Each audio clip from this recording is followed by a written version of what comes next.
Welcome to the 624 Pod, your home for all things independent films. We're going to discuss all the positives and negatives when it comes to independent filmmaking. We're going to have incredible guests from the film industry talk about behind-the-scenes experience, the good, the bad, the ugly, and how the industry has changed in the past 10, 20 minutes. 30, minutes, hours, years. That's the point. It's always changing. And of course, we will always focus on independent filmmaking right here in our state of New Jersey. I'm Tom Baldinger. And I'm Mark Regadana. All right, let's do this. Hey, we're here for a 624 podcast. We're in a little bit of a different location this time, still at Chop Sports Media, so go check them out. I'm Tom Baldinger. I'm Mark Regadana. We are your co-hosts for the 624 podcast, and we have amazing guests here tonight with us. They're already here. Ooh. Wait, oh, they are? Oh, shit. We don't even get to... Wait. When are they... When are they coming? Oh, they're in the back right now, warming up. We have boys to men. So we're here with the NUSE band. We are here with the NUSE band. To my left is lead singer, guitarist Mike Lemastro. Hey, how you doing? Nice to be here. Introduce yourselves, please. Bass player Eric Manuel. Drums, Bob Manguel. Hello, I'm Mike, the other guitar player. And if you haven't figured out, they're related. I didn't figure that out. You didn't. We're twins, but not conjoined twins. Well, not anymore. Not since the operation. Wait, you guys are brothers? You just found out? Yep. All right, so let's. Different fathers, though. I'm going No, to start off, and somebody jump in on this. How'd you guys start? Whoa, you hate it. How'd you guys start up? I met Eric and Bobby when I was 8 years old. We played Little League Baseball together, and we're on the same team from our hometown, and we just created a bond early, and we went to two different elementary schools. We played baseball together for a couple of years, and then time passes. We catch up in middle school. Eric's in my study hall class. He's sitting behind me. Only class we had together. Yeah. And lunch. That was my favorite class. And we used to talk about all these metal bands that we used to listen to, and just rock and roll bands like Black Sabbath, Led Zeppelin, Rainbow. And we just said, hey, let's start a band. I turned around one day in class. I said, Eric, let's start a band. I'm going to play the guitar. Eric says, I'll play the bass, and I'll get my brother Bob to play drums. And that's how we started. Now, did you play drums at the time, or was this like an Eddie Van Halen, Alex Van Halen? You came to him and go, "You're not playing the drums. You're not Play anything. Yeah. We, Eric said to me, I think during school, he's like, we're going to go over to Mike's house after school, and we're going to start a band. Got band practice, man. And you're gonna play the drums. I'm like, okay, I guess I'll play the drums, and which was fine because I love guitars. I'm a big fan of guitar players, but I tried to play guitar. Like the first instrument I learned was guitar. Did a recital in 5th grade. Mary had a little lamb, and That was your dance recital, though. oh, I'm a dancer. I was wearing a tutu. You're right. But, Yeah, but you wore that to baseball. yeah, I still wear it. It still fits. But I got into drums. I was into Peter Criss, and I was into like Tommy Lee from Motley Crue. I thought they were cool, and so when they said play the drums, it just felt right. And that day we went to Mike's house. He pulled out 2 acoustic guitars from under his bed. He started playing. Eric picked up the guitar, and Mike had a couple pencils because he's a nerd. And and he had a little, was it an elephant piggy bank or something? Yeah, I had a little elephant Metal. piggy bank And I filled took with the pencils, change. Yeah, and I just took the pencils, and it basically sounded just like it did at the acoustic jam. It was better back then. No, I'm just kidding. But that's how it started. It was like full circle moment because this is a primitive box, but just keeping a beat, and that's what we did. We just got together, and just we loved all these bands. How old were you guys when you first started? When this 13, 13. 13. Yep. Well, I think the very first band practice consisted of us walking down to the rock and roll store and buying spikes, bracelets, And like guitar straps. and We didn't have guitar guitar straps. You have to have a starting point. They Before- didn't have a guitar yet, but they got the didn't- straps. Yeah, out there. exactly. We needed to needed look a look. like You needed to look all first. the other heavy metal bands that we followed. So we went out and bought like swag first before we bought instruments. All right, I so think so that's did you the guys? right order, though. Yeah, and then we jumped off my porch for a little bit, Yeah. It was a pretending it was a stage. Yeah. So did you guys immediately decide heavy metal? That was. It wasn't No like question. soft rock or It rock was and either roll. that or easy listening like Barry Manilow. Barry Manilow was definitely Like, listen, we're either doing Ozzy Neil Diamond. Osbourne, needed Barry Manilow cover band. Ozzy Osbourne, or Steve Winwood, guys. Flip a coin. Yeah. Yeah, early '80s. What was the most popular music was Def Leppard, Ozzy, and then Metallica came along and it blew our minds. So That would be a crazy duo, by the way. Steve Winwood. Steve Yeah. Winwood and Ozzy Osbourne together. Yeah. Who parties harder? heavy metal Winwood. intrigued us because we felt like it was like the most hard music to play. It was something that was Plus, Eric and I, our stepfather was in a Deep Purple cover band, so he brought that influence to us. And then Mike would come over and watch him play, and we all got interested on someone that we knew can actually play like Richie Blackmore. And it was like, all right, it was heavy music, but it was so that got us excited about music. So heavy metal was just, it felt right. And plus, it was the most popular music really at the time. All right, so 13, you put the band together. It's the three of you. Is there a fourth? Talk to me about that. It was just the three of us, right? Yeah. Yep. It was All just right, most important question. What was the band's name? Because that's usually about a month Chaos. discussion. Chaos. We tried Asylum. Asylum, The Asylum, Chaos. and then NUSE came along, and When was that decided? 1993. 93. Yeah. So it's 31 years now. I was just gonna say. So you guys are celebrating your 30th or 31st anniversary together as a band. When did this guy get involved? When did we pick this guy up? actually Mike, 30 why don't- years ago, but Yeah, actually 30. well- Mike, why don't you talk about that? It started. I was in a band called Spin Cycle. We were same thing as them. We were a heavy metal thrash band, and I got the job because my drummer at the time, Dave, his brother Phil, his older brother Phil, was the drummer for Spin Cycle, and I knew Doug, and Doug had did some recording for us. So, and I sat down and Doug's like, you got to come over and help me write some music or something. So I went over to his house one day, helped him write some music.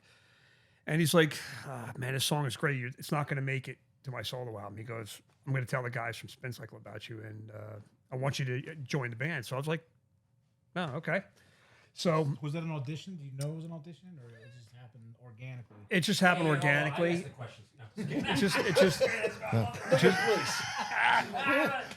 I'm out. It just the happened. co-host. Coco. Whether he had an idea of it already, I don't know. But he's like, I want you to come in and join the band. So I was like, all right. So I came in, I learned a few of their tunes and showed up at practice. And they're like, yeah, you're in. And my second practice, they said, after we got done practicing, he's like, okay, pack up your gear. And I'm like, where are we going? He goes, we're going over to Manville. We're going to go play this place called Petey's Pub in Manville. How old were you? I was 19 years old. Oh, okay. I'm picturing a 13-year-old. I'm like, wow. No, I was like, Virtuoso. I was like, I think I was like 19 years old, and I went there and played this open mic night. They were having an open mic night right there, and it just so happens that these guys were also doing it that night, and they knew the guys from Spin Cycle, so I met all of them that night, and we spent probably like better part of the next decade doing tons of shows together. Yeah. Yeah, Did- opening up for Overkill, Typo Negative, Yeah. bunch of bands. So we would always be on the same bill. And when Mike became available back in 2020, our manager made a comment to him. You should come in and jam with the NUSE I was brothers. I was on Facebook one time, and I was looking on Facebook, and there was a picture because I was in before I got with them. I was in a band called Ixenlux, and we did a show with these guys at Dingbats, and that's up in Clifton. And so we took a picture with Eric and Bobby. I think Mike was at the bar. So I took tend a to picture of Eric gravitate and Bobby, towards the and bar, I guess yeah. somebody put that picture up, and I said, "Oh, it's a great picture, man." And I was like, great picture, and I think Brandon had said something like, "So what are you saying? You're going to join the NUSE Boys?" And I said, and I wrote back on Facebook, I said, "Well, I said, if they asked me, yeah, I said I would. That would be pretty cool. I said, I've known these guys forever. It's like a heavy metal dating service, Facebook. So you know, want to join my band? I didn't hear anything about that for like the next couple of days, and I think it was around like the COVID time, and I'm sitting there watching TV in my living room, and I have my phone right here, and it beeps from the text, and it's Mike, and he's like, "Hey, what have you been doing lately?" And I was just like, "Nothing." And he's like, "Nothing." I was like, "I'm just just hanging around." He's like, "Well, you got to come up and come do some songs with us. Come up and jam and practice." I was like, "Yeah, absolutely." So where did you guys get together to jam? At my place. So Mike's like, okay. And I played it off like, yeah, we'll throw around a couple Metallica songs. We'll do a couple Slayer songs. Just keep it real loose and everything. He's like, cool, sounds great. Cool, I'll see you then. I immediately call these two guys and I'm like, all right, we need to practice this song, this song, this song, this song, this song. Yeah, Mike's like, we need to practice the most hardest Metallica song. Yeah. Guys, we're just going to relax tonight with a little Slayer. Just need you guys to learn something from Injustice for All. No big whoop. I think we had like 2 or 3 practices, and so by the time that Mike came over, we actually knew how to play these songs pretty well. And when Mike was over, just like, hey, let's just try this one. Well, it was the same thing. I got done with that text, and I'm like, oh crap, I haven't played that stuff in a while. So here's a question. Here's a question for you guys. So going into that first time, you guys are jamming, like it's an audition, right? I mean, it's kind of it's an audition. It's an audition for us. Oh, so that's my question. Yeah, to see if we can Who play was with more him. nervous, Mike or you? To be three? honest with you, I wasn't nervous about anything. He's like, because those guys I've suck. already I wasn't nervous about anything because at this point He's like, I'm up here, they're down here. No, Mike's not like that at all. Man. at this point, I've known these guys for close to 30 years. Yeah, it was friends jamming with friends. Yeah. And when we started playing together, we It just- finished the song. it and literally- like, all right, yeah, we're Like good. that. We can do this. We're just going to loosen up with a little Cannibal Corpse. So we're gonna cut to that real for quick. breakfast. Speaking of jamming and you guys and how awesome you guys are, we're gonna cut to a jam right now. So check out these guys jamming just here in the studio earlier tonight. We're gonna jam. I think so. That's what's about to happen. All right, I've been drinking all day. but I didn't get to practice. All right, so here they are jamming a little music for us. We'll come right back.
Take a Mikey.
And we're back.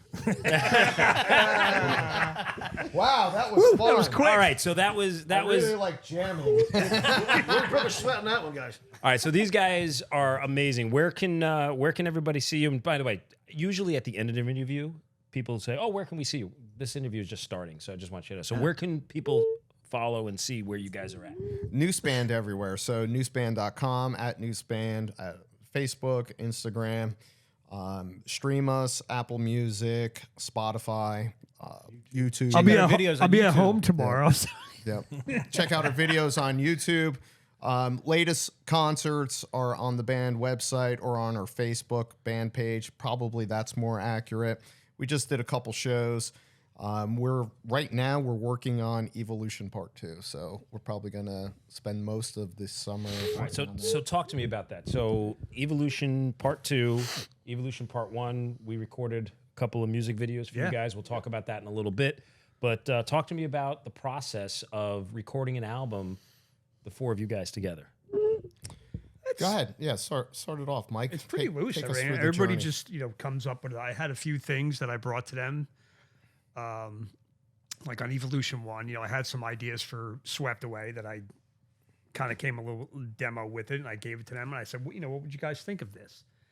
And they loved it, and they're like, well, yeah. I said, well, everybody throw their 2 cents into it, and let's make it what it is. With Swept Away, which we did a music video of, and you guys got to go check it out on YouTube. It's all over the place. Was that the first song you guys recorded together? I think it's the first song we wrote together. The first song we Yeah, wrote 'cause- together, because we had a bunch of material too.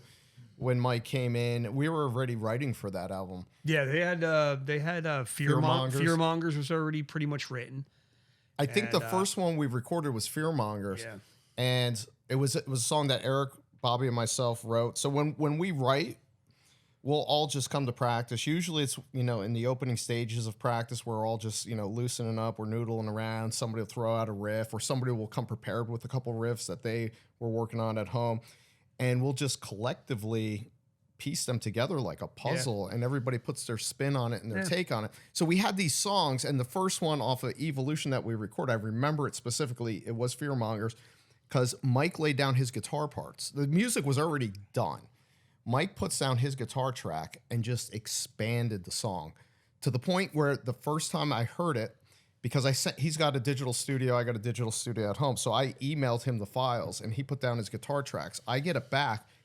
The first time I'm listening to it, I'm like, what did he do to this song? Like, it's horror. No, it's awesome. Like, he just opened up this whole door. I'm like, holy cow. And the more I kept listening to it, yeah, I'm just being myself. So, yeah. Crap.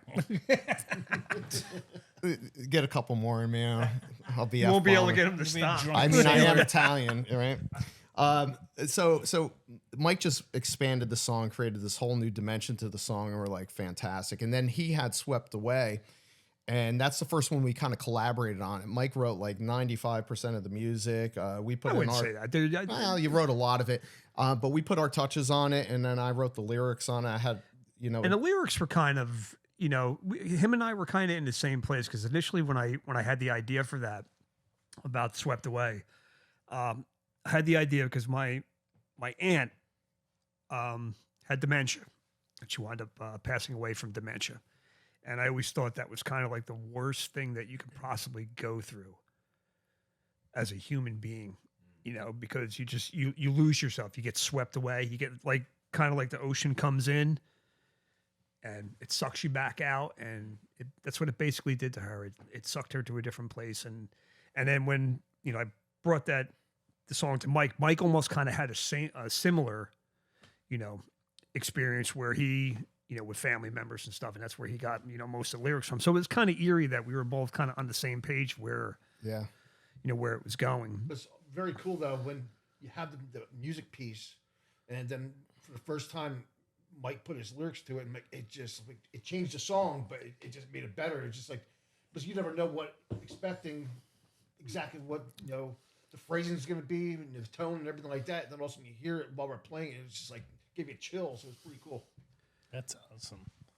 When you guys first got into doing music, who were your influences to your instruments? Like when you decided this is, you know, you got pushed into drumming, There's even so though many. you loved guitar, like, but then you mentioned like Peter Criss and all but like each of you guys, like who are the guys that you're just like, yeah, that's my sound. Yeah.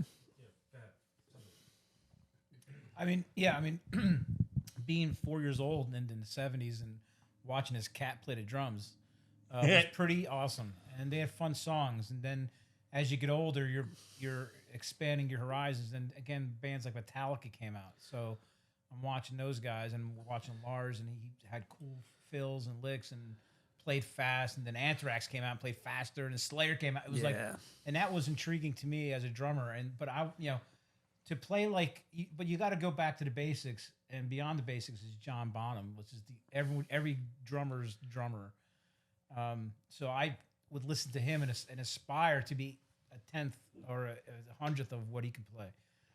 Now, then as I got older, I got into bands like Slipknot, and Joey Jordison became my favorite drummer because he was doing things that no one's ever done. The speed, the fills, the precise timing, and he was a songwriter too. So he was really an inspiration. And I got, fortunately, an opportunity to as a band, got to open up for him. I got to hang out with him. He signed my drums. That is actually a prototype of his Pearl.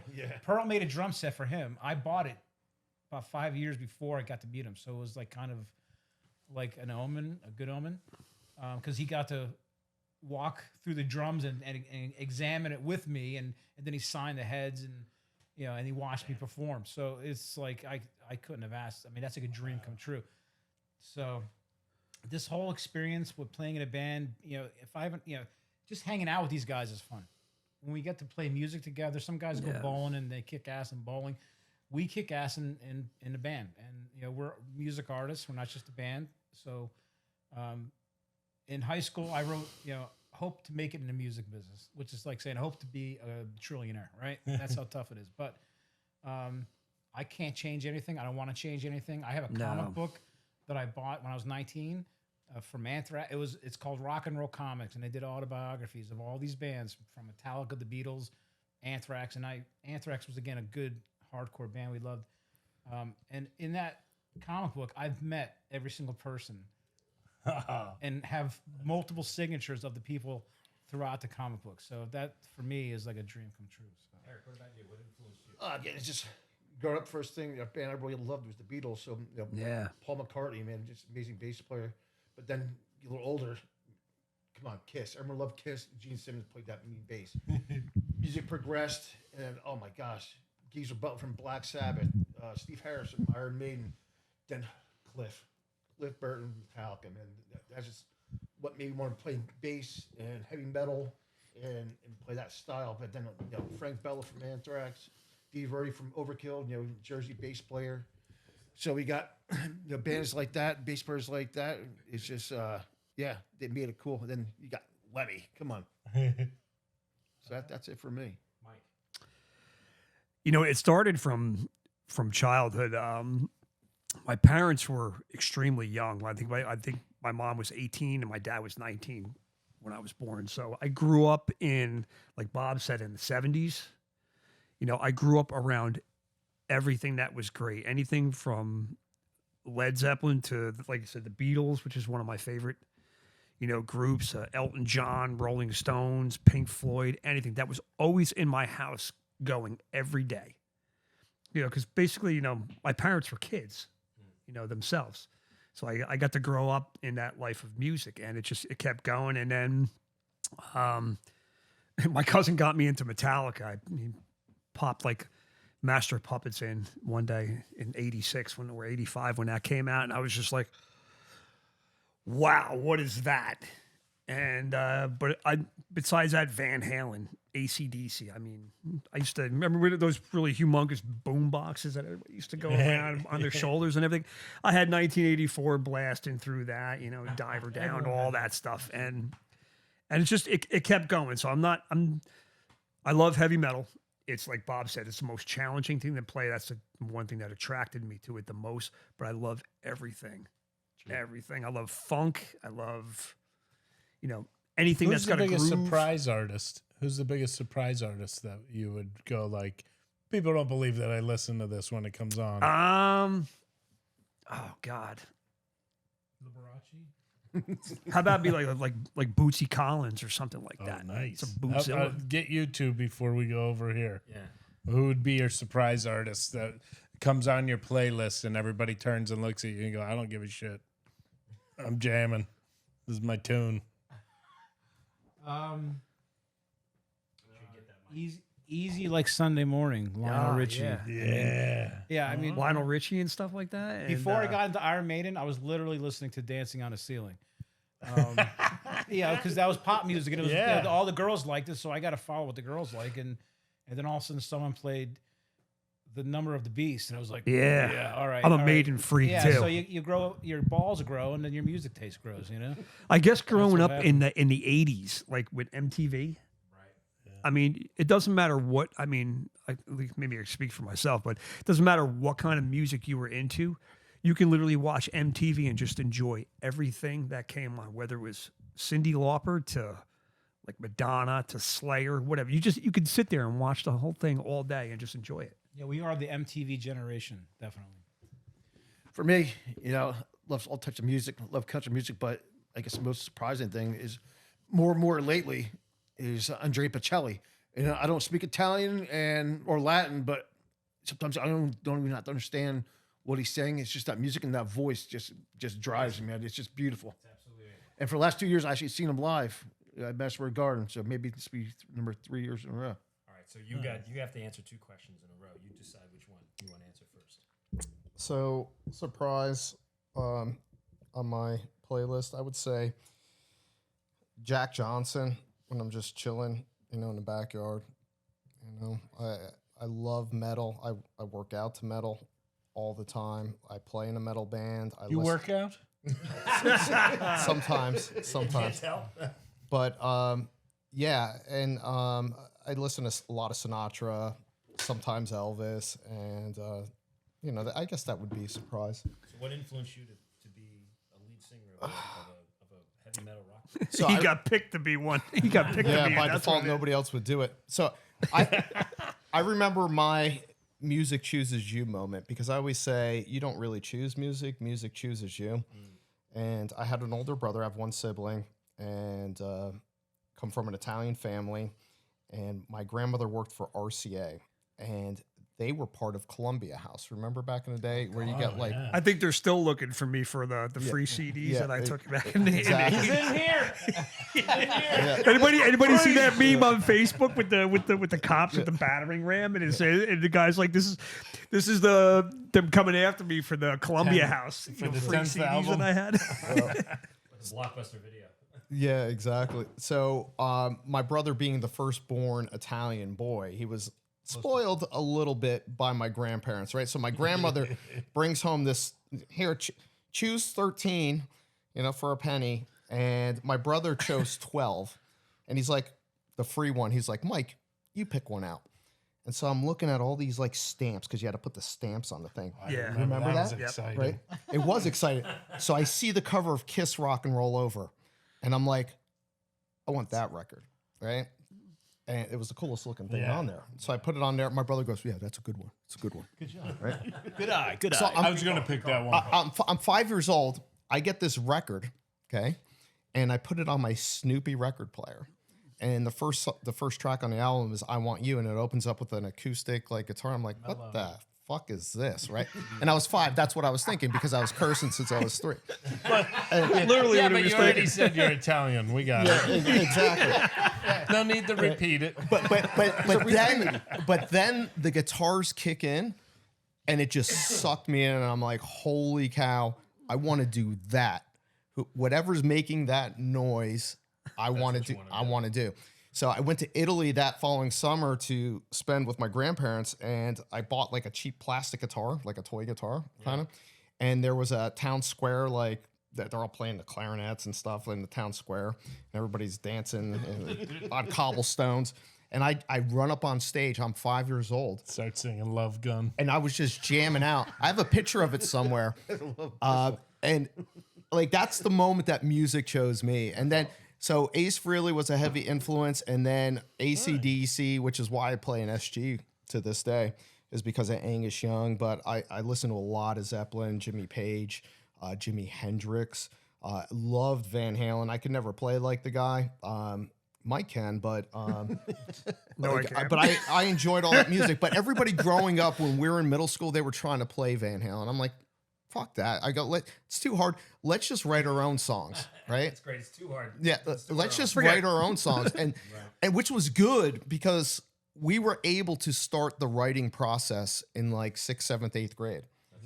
So pretty sweet. whereas other bands, they played covers, they can't get creative, and it's the creativity part of it that drives me. Yeah. I love it. All right, so before you guys continue, we're going to cut right back to, we're going to go to you guys playing acoustic because we were talking about Swept Away a little bit, and we'll talk about the music video that we shot for you guys, and we'll talk about that process. But we're going to go right to these guys playing Swept Away acoustic live. Check it out. All right, so we're here with the NUSE band.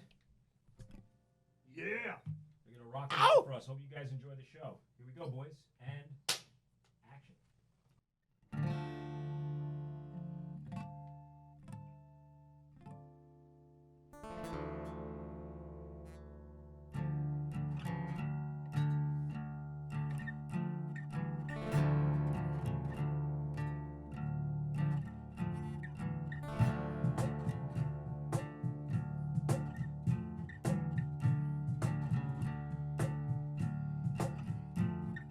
Chained to a captor, the leash gets tighter, gnawing at my neck.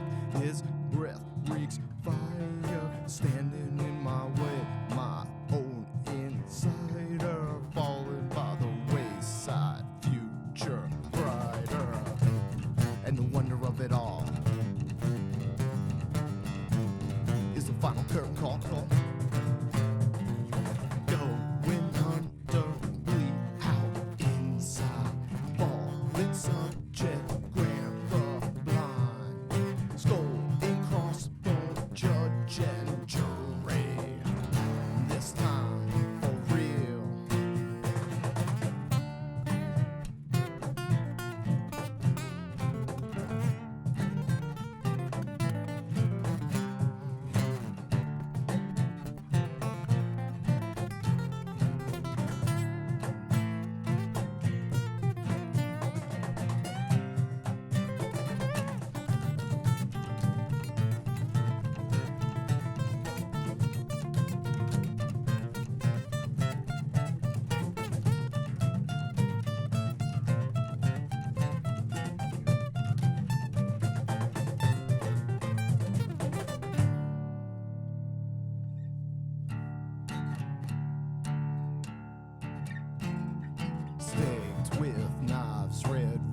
This time for real. This time for real.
All right, so we're back. You guys just saw the acoustic version of "Swept Away." Fantastic, you guys rocked it. Thank you. Before we jump into that, I do have a question for the brothers, and maybe Mike and Mike. It's interesting. We have brothers, and we have a Mike and Mike. Two But Magwells and two mics. yeah, two Mangwells and two Mikes. But have you guys ever had to break these two up from fighting? Have these guys ever like? No. Eric and Bobby. Yeah. His eyes got big right there. I've never seen it. How many times? Yes. He just. I mean, like on stage or like backstage. Or See, Mike had to deal with all the Not on juicy details back stage. then. I mean, we had Eric taken off stage one time because he was starting a fight, weren't you? No, I was Brandon. Yeah. Grab the mic. Yeah, because Brandon was going nuts, and I had who's Brandon? our from manager, my Mike's buddy band. Brandon. He's a brother, new brother Brandon. Yeah, so Brandon booked some shows for us, and he got really belligerent at this one gig, and he started fighting Eric as we're playing a set. And Not Eric, gonna lie, I think this is the last band I'd want to get in a fist fight with. yeah, right. And he's fighting with Eric, and Eric was, stopped playing the bass, put it down, and picked up Brandon and brought him outside the bar. Started playing Brandon's And a friend of head. ours who played the bass picked up the bass and finished the rest of the song. yeah, buddy Keith Pentecostal picked it up and beat the death is the name of the song. Yeah. And he picked it up and finished the song. One of our friends who's in another band, and he's a big fan of the band. He knew the songs, luckily, because we still had another song. And Keith Pentecostal, he's like, I'll play Beat to Death, right? Well, he was making the video out in the parking While lot. he was making the video out in the parking lot. But I seen Eric. We'd hang out at his house. Eric and Bobby, they had a house, and it was kind of like our fraternity home. Like we had the studio in the basement. It's the friend like Animal House. We used to have major parties there, but they also have an older brother too. And one time we're playing like Madden football or something, and we're like wasted at night. His older brother, Joe, comes up to him from behind with that folding chair and hits Eric over the head. And Eric just stands up and he's like, okay, now I'm pissed. Right. And then Eric just pummeled him. Right. Like I've seen so many fights. I don't think we've ever gone at it, have we? No. No. But Bob and I, at times, a few times in our life, we went at it. But nothing too serious. Nothing too serious. Like, No, I mean, I've never seen any of it. In 30 years, I haven't seen these two go at it. Yeah. My older brother and Bob would go at it, and I would be the one to break it up. And then they would turn on me and I had to fight them both. Yeah. Yeah. That's how he got so big. So all right, times. so we just listened to "Swept Away." I want you guys to talk to us about and our audience here. So, what was the process like for you guys doing a music video when we shot that? And we shot that at your house. It was cool. It was something that we never did before. And Mike's daughter was in it. She played a great role. Something in it. we So- never did before. So it's So yeah, it all started with 624 Productions, really, Tom, and you coming down to the house. I think you and I met at a mutual kind of, networking event with some local town folk, some good friends in the neighborhood, and somebody leans over and says, "This guy's in a metal band, right?" And Tom's like, "Which one?" I go, "NUSE. It's a heavy metal band." He's like, "Oh, we got to talk." And so I invite Tom down to check out the band. Which I want to tell that story, but meeting you guys for the first time. But keep going. Yeah. So we play Swept Away. Tom immediately takes out his notepad and just starts feverishly writing out like a script or something. And then every 5 minutes, he's like, "Can I have another beer? Yeah. Can I have another beer?" Yeah. So Next thing you know, the case is gone. "Yeah, any more beer?" I'm glad you switched to coffee now, Tom.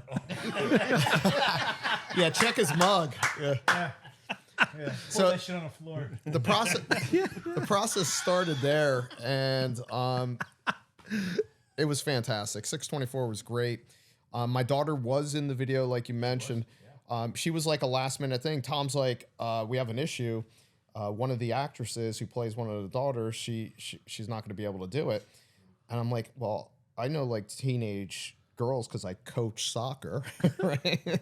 Well, no, Tom's like, "You have an Italian, you have an Italian girl." Mike's like, "I got 3 of them." He's like, "We need an Italian looking, like 16, 17-year-old daughter." I go, "I have 3 of them. I made one. I made 3. I have 3 Italian looking like daughters. Now Isabella's blonde hair, but we're Northern Italian, but we're still Italian." No, she did fantastic. And the music video stars Ronnie Marmo and his wife Janelle Marmo in it as well. And one of my other good friend's daughter, Caitlin Kersey is in it. But that was an awesome day because we shot that video in 13 hours. That whole video was shot. Yeah, in we one did day. it just in that full Right day in your house and then in the garage. Yep. And it was so awesome doing that. But I remember meeting you guys for the first time, and Mike, I've told you this before. I'm not sure if you remember me telling you this. So I remember coming to the studio at your house, and you guys playing for me. And I remember Mike was playing, and you and I locked eyes a couple times, and I'm like, I don't think this guy likes me. I'm like, I don't think Mike likes me. I think he's pissed off at me. I couldn't figure out. I was like, because you had like a very serious face, and you were just into it, and then I would look at you, and you look at me, and I'm like, oh, this guy hates me right now. I don't know why, but he hates me. And then when we were shooting the music video, it was like I was like, oh, and then and Mike is a contractor, and he's done some work for at my house, and we talked about that. And I was like, Mike, I don't think you liked me, and you were like, what are you talking about? You're like, I had no issue with you. I remember with Janelle. I seen Janelle on a commercial. Yes, yeah. I guess this was during COVID. She was on some kind of I forgot. Freshly Eats. Some kind of like Hello Fresh or something. Yeah, Hello Fresh we don't have commercial. to cook tonight. And I remember I seen her on this commercial, right? And then she walked into the garage, and I'm like I know her. She was just where do I know delivering her groceries. from? Yeah, I'm like, where do I know her from? And I told Bob, I was watching her on commercial. So the commercial would come on all the time, because like you said, it was around COVID time, sitting on my couch doing nothing, watching TV all the time. It's so funny. I go back to some of the BTS photos of that music video when we shot it, and some of us because it was during COVID, and we had to. Some of us were wearing masks during that time. Yeah, most of all us were all very interesting. And it was a great music video, and it's been in a bunch of different festivals. It's won some awards. It's been overseas. And then we went forward and we did another music video. Yeah. Right? We did Scoundrel. And this guy over here, this guy over here is one of our scoundrels, right? That's so, true. folks, if you have a chance, go check out newseband.com. Both music videos are on there. 624 Productions, Swept Away, and Scoundrel. That was... You get to see Mark with his pants down. Yeah. And then I was in the video. It's mostly behind the scenes where we had the most I have fun. some of the this guy is Mark. You are one of the funniest people I've ever met in my life. I have some funny, hysterical footage of you behind the scenes, and we're just dying. It was just an incredible. Yeah, I got some footage. I got some the- footage of that too. During the filming part, because he turns and gives me a look, and I remember just thinking, like, I hope he doesn't act on this. I do not want to see what one of his punches feel like. Yeah, it was kind of hard because like Mike's like down on his knee right there, Mark's over there with his belt. It's like, oh no. I remember being The weird thing is that's how I got in the video. I remember meeting you for the first time, and you said you were a comedian. And I was like, Are you sure? No, I was kidding. No, but it was a great experience. I mean, again, we're the MTV generation. Mike and I and Eric, we'd watch Headbangers Ball. Yeah. You know, every Saturday night, and just like, wow, to make, you know, when Mike said, hey, listen, I met a guy and he's, you know, in a production company, we're going to make a video. It just made sense. It was like, yeah, let's make a video. COVID's happening. We can't play live shows. We just played an amazing show with Soulfly, opened up for Soulfly, kicked ass, and then the next day, literally, COVID happened. Yeah. So when Mike met those two guys met, it was kismet because we needed something to do. We needed an outlet. We were forming, you know, new music with Mike. So to have that come to fruition for me personally was a dream come true. And then to make the second video with you and the other cast, I was talking to Mike in the middle. There's people walking around, you know, there's grips, there's lighting, there's comedians, there's actors. And I said to Mike, can you believe, as, you know, 16-year-old kids watching MTV videos that were in the production of making our own video? And you guys played a role in Scoundrel. Yeah, that was fun. You guys each one of you was a character in that music video, Scoundrel. You were the heroes. We were each a superhero. I guess the cool part about it is, I mean, you know, everybody gets old. Watch the music video. You'll get it. Talking about Snap. Watch it. You know, everybody gets old in life and everything, and you want to have some kind of legacy for yourself. And you know, I always you know, envied musicians and actors because, you know, you shoot a movie or you shoot a video or something like that. That's eternal. It's gonna go on whether you're here or not. And to say that we actually did something like that, where there's, you know, visual proof that we exist, Where it wasn't You embarrassing. know what I mean? Or like audio proof that we exist of what we did. All right, it's a good feeling. Weird question. Your favorite music video doesn't have to be your favorite song. Just the music video that you really remember. I think mine was, oh man, Hot for Teacher. no. No, mine was hot. With Eddie Van Halen on the Oh my table, God. Mine was Sledgehammer by Peter Gabriel. Yeah, I thought that was an good awesome one. video. Good one. I don't know. I think I'd turn that shit off. My favorite video, I think my Peter favorite Gabriel. video, I don't know if anybody's seen it, was Who's watching from this? Tom my Petty. drummer? Which one? You remember the Tom Petty video? You Got Lucky. Oh no, the one with You just Give it up, Not the one. Yeah, I like the one with the Alice in Wonderland thing, but there was one that he did. Where The song was called futuristic. "You Got Lucky." It was like future. Yeah. And they were like digging stuff up, and you had like they had was all this cool. merchandise and everything. Yeah, and they were, that was cool. I That love was a that great video for some reason. Yeah. It was cool because they were finding all, like you would pull a tape like a brand new tape recorder from out from the sand. I'm like, man, I want to go out in my backyard right now and see if there's like a radio out there. Honestly, one of my favorite music videos is Roadhouse Blues by The Door. The way Ray Manzarek put together those clips to create that live version, that video, that used to be on Closet Capsule Classics. Yeah. So for me, it's all the Twisted Sister, man. All the Twisted Sister, man. I just love Twisted Sister. Before, but when they started making videos, man, it's just like, man, it's cool. It was fun. And, you know, you had the guys from, you know, some Animal House, you know, actors in there, and it was just so cool. And it was kind of like Scoundrel. I kind of thought about like that as well. We kind of had that kind of feel almost. You know, old MTV school was just MTV feel to it. Yeah, MTV was just great. Wake Up Dead. I think on, you know, Swept Away, when you guys first met, I think it only took within 2 to 3 weeks of that meeting, coming down to the basement, meeting us and hearing that song and getting that video done. Yeah, no, that It was fast. It was. I think it was it's 2 to 3 universal weeks. lining, I think you like Bob wrote said. that. You wrote basically the whole premise for the video in a couple days. I think you got back to us within a couple days. It was. I just remember when listening to you guys and coming down to the studio and sit with you guys, and all of a sudden you guys played "Swept Away," and it literally swept me away. And I'm not. That sounds corny, but I was like literally, holy shit! I'm like. So, because you were like, oh, I'm in a heavy metal band, I'm a rock and roll band. I remember saying to my wife, I was like, all right, I'm going to see these guys. I don't know if they're good. I have no fucking clue. I'm like, whatever. It's going to be what it's going to be. And it was like, boom. And I went, holy shit. I was like, these guys are rock. Is there anything cooler than live music? I mean, it's like the greatest thing on the planet to go see live music. I mean, if it's good. I think we played the first song we played was Fearmongers, I think. And then when we got done, Tom's like, cool, you got another one? Yeah, Well, he's we like, got this anything else? Do you stupid got anything one. else? And then we play Swept Away. We Yeah, we got you this, like that? we got And then this he's slow like, yeah. one over here. You want to listen to that Yes, one? yes, I do. Slow one. Wait, you said like something. You got another We one? got the slow, slightly feminine one. Yeah, that's great. Put it over there. My wife and I went to like we've been to a lot of concerts, but mostly it was like more softer stuff. And I remember I brought her to Tom Kiefer and John That's cool. Corabi, and she turned to me at one point and goes, "Oh, I get why you like metal." I get it. And I was like, "This is the greatest moment ever." Where'd you see that show at? We saw him in Staten Island, then at the Keswick. Yeah, I seen him at Penn's Peak. Oh yeah. That's my favorite venue right there. Penn's Really? Peak. Yeah. It's like the East Coast Red Rocks. Yeah, it really is. Yeah. Outdoor, Yeah, it's beautiful. Beautiful. We should go there.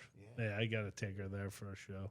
So after we did Swept Away and Scoundrel, you guys were awesome and scoring some music for us for Unsuited. Yeah. Talk to me or talk to our audience about the process of scoring music versus writing music. Like, what's that process like? And I'm sure you guys have done it for others too. So talk to me. I can't even really call it a process. It's just like for like the Unsuited thing. That was just a riff we jammed out. I mean, me and Mike sat down and I came up with, a good portion of it, and he threw something in, and then we're just like, okay, let's see. Did you have to we just watch kept it? Well, we just kept sending stuff back and forth to each other, through email. Yeah, so we everyone watched watched it, yeah. We watched the Yeah. trailer a bunch of times, and it was more like contracting, like building a house, right? Like a small house, like a Yeah, shed. like I asked, right? I like, think- like a shed, right? I asked Tom what he was looking for, Yes. and he said he goes, I need something Vegas.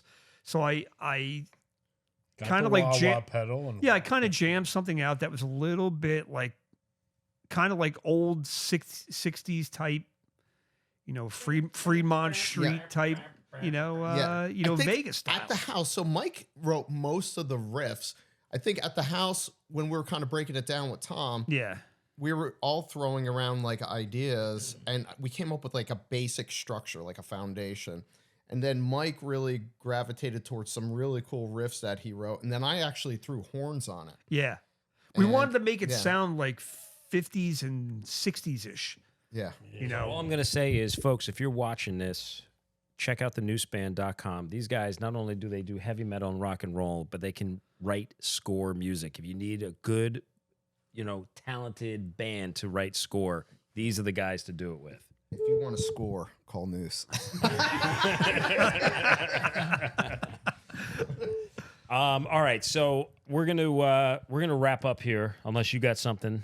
we got. I'm gonna challenge them. I think we go for the challenge. Go, Mark. Go I'm for gonna it. give Go for myself a challenge as well. I'm it. gonna try to come up with a joke about each member of the band. Ooh. Not specific, but about the instruments. All right. So we'll start. We're not going to make fun of Mike's big nose. Big Italiano nostrils. I don't have a lot of room to talk. Nostrils. All right, so we'll start with the bass player.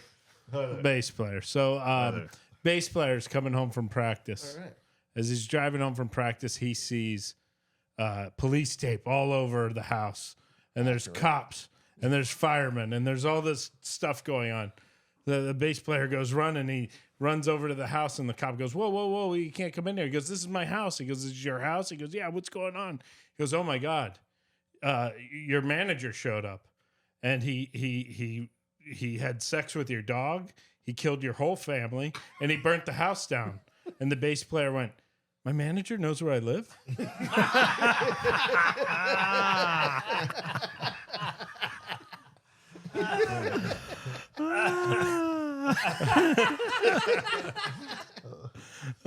Ah, shit, I should have saved the bass player for the other one.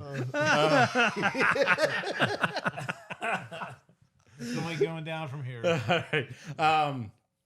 What does a stripper do to her asshole before she goes to work? Shave it. Drops him off at band practice. That one was for you. Thank you, Mark. Fuck.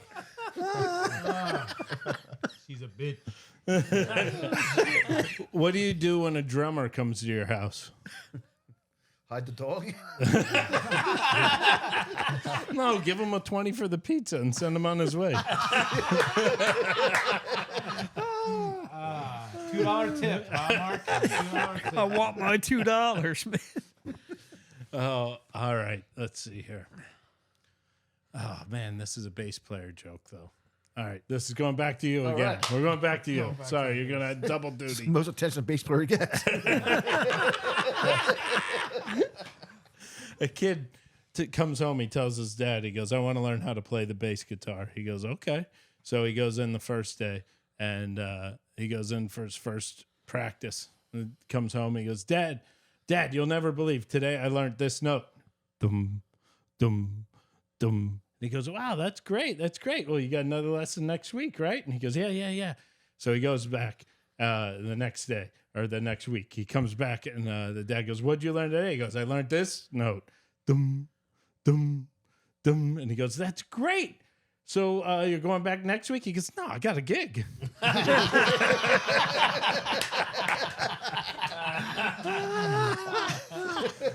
Going on tour. That's how I got in the band.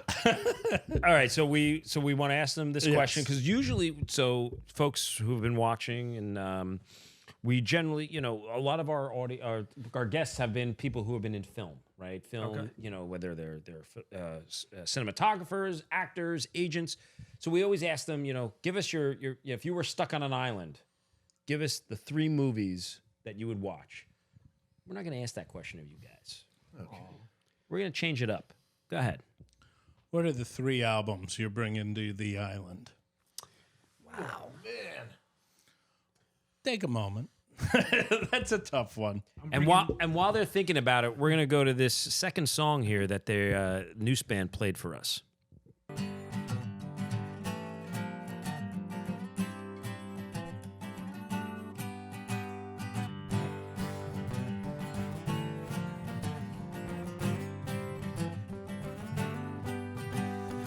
I am a man cut from the know. Rarely do friends come and then go. She was a girl, soft but estranged. We were the two, our lives rearranged. Feeling so good that day, a feeling of love that day, twisting and turning, your feelings are burning, you're breaking the girl. She meant you no harm. Think you're so clever, but now you must sever. You're breaking the girl. He loves no one else. Raised by my dead girl of the day. He was my man, that was the way. She was a girl left alone, feeling the need to make her way home. Oh, I don't know when or why, but twilight of love that are right, twisting and turning, your feelings are burning, you're breaking the girl. She meant you no harm.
We rock and roll. And roll.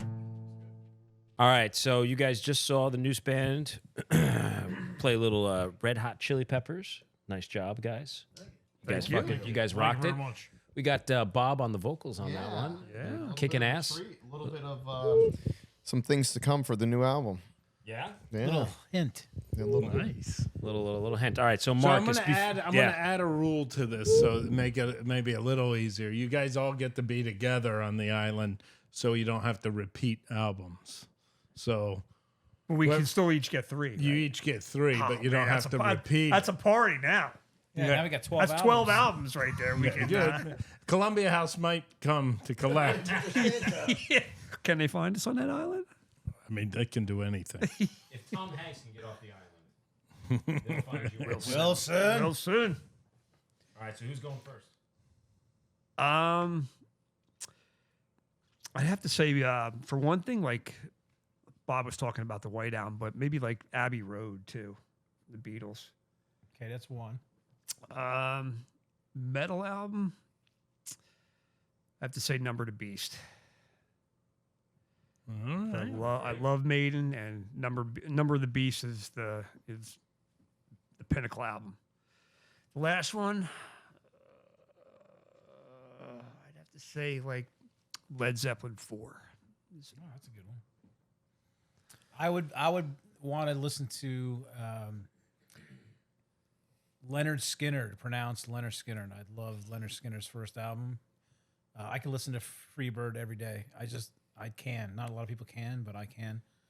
But you're going to run out of lighter fluid. Yeah. Well, I'm gonna light that up for Find Us. Master of Puppets is an album I would bring with me. Just take all of my albums. Sorry. Thank you for putting Now I that got to in there. start from and scratch. and lastly, probably I would bring Don't even say it. Kiss Alive. No. Okay, good. All right, for me, Bob stole my Metallica, but that's all right. I got backup. But you got Metallica already. So for me, Beatles, I got to be Meet the Beatles. Love that album. Then I would have to go with Dio, Holy Diver. Love that album. And then, you know what? I'm going to throw Best of in there.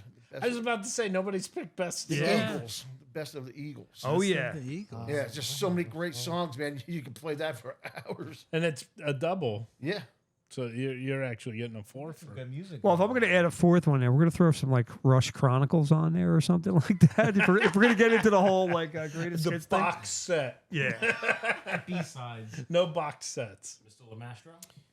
Well, since a lot of mine were taken already, That's what you get for sitting in between us. yeah, I'm gonna go with Led Zeppelin 2. Okay, I'm gonna go with. But how are you going to know what's happening if you didn't get Led Zeppelin 1? Led Zeppelin 2 to me is the best Led Zeppelin. Well, how am I supposed to know what's going on if I got Led Zeppelin 4? You know what I Bob's mean? skipping 3 records. Or Zeus. Essential Jimi Hendrix Volume 1 and 2. It is one release. Okay, so it's got all the classic 2 albums. Hendrix songs on there to just, chill out to on the island. And I was going to say Master of Puppets as my metal album. Not because I think it's the best Metallica album. It just connects with me the most to like my childhood and growing up as a teenager. So there's a lot of connection there, and there's different contours to that album. So I'm going to stick with the metal album here, and it's going to be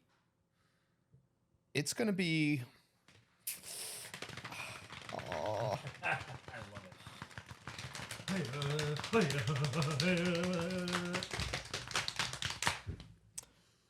Survey says. Rain and Blood. I'll take it. Thank God somebody threw And that's what the Flint's are going to bring out. Guys, I am so happy to know you. We are so happy We to are know too. you. You guys are friggin' sad. You know what? You guys are fucking amazing. Yeah. All right. Yeah, we'll go for it. You guys are friggin' like fucking fucking amazing. We're gonna be cutting throughout this whole interview. These guys did a couple jam sessions for us earlier tonight. Love you guys. You guys are Love you great. too, man. You guys, Yeah, we love you, man. You guys It's like do- family, man. We are family. you guys do great work. All right, so real quick, last plug. Where can people see you? Where you playing? Talk to us. Come on. NUSEband.com everywhere. So NUSEband.com and at NUSEband on social media.